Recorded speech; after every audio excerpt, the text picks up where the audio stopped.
మన రాష్ట్ర ఉప ముఖ్యమంత్రి జనసేన అధినేత పవన్ కళ్యాణ్ గారు ఈరోజు కాలినడకన తిరుమల తిరుపతి వెళ్తూ ఉన్నారు. వెళుతూ ఉన్న సందర్భంగా అలిపిరి దగ్గర ఎంత వీఐపీలు వచ్చినా కానీ అక్కడ ట్రాఫిక్ ఆపడం జరగదు.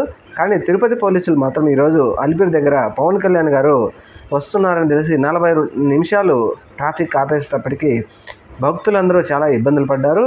అక్కడితో ఇదేంటిది, ఆయన కాలినడకన మొక్కు తీర్చుకోవడానికి తిరుమలకి వెళ్తూ ఉంటే ఇక్కడ అలిపిరి దగ్గర ట్రాఫిక్ ఆపేయడం ఏందని చెప్పేసి భక్తులు చాలా ఇబ్బందులు పడ్డారు. అలాగే పవన్ కళ్యాణ్ గారు కాలినడకన తిరుమల ఎక్కడం ప్రారంభించిన 20 నిమిషాలకే ఆయన చాలా నీరసపడిపోయారు. మరి తిరుమల కొండ పూర్తిగా ఆయన ఎలా ఎక్కుతారో చూడాలి. ప్రాయశ్చిత్త దీక్ష చేస్తూ అసలు సుప్రీంకోర్టు సర్వోన్నత న్యాయస్థానమే చెప్పింది కల్తీ జరగలేదు అని చెప్పి నిన్న వారు చేసిన వ్యాఖ్యలు మనం చూసాం. మరి పవన్ కళ్యాణ్ గారు ఈరోజు కాలినడకన